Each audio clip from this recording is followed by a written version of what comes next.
Hello అందరూ ఎలా ఉన్నారు? వెల్కమ్ బ్యాక్ టు మై ఫలహారాల బండి. ఈరోజు రెసిపీ వచ్చేసి గుమగుమలాడే సాంబార్ పొడి కరెక్ట్ కొలతలతో నేను చెప్పిన విధంగా చేస్తే ఈ సాంబార్ పొడి నెల రోజుల పాటు నిల్వ ఉంటుంది. మనం ఎప్పుడు కావాలంటే అప్పుడు సాంబార్ పెట్టేసుకోవచ్చు అనమాట.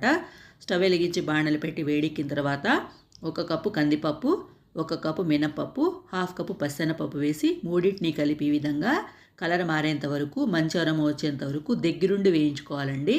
చూసారా, ఈ విధంగా కలర్ మారింది కదా. ఇలా వేగిన తర్వాత ఇప్పుడు వీటిని ఒక ప్లేట్లో వేసి చల్లారనిద్దాము.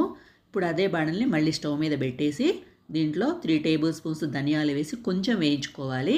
పూర్తిగా వేయించద్దండి, మిగతా కూడా వేయించుకోవాలి కదా.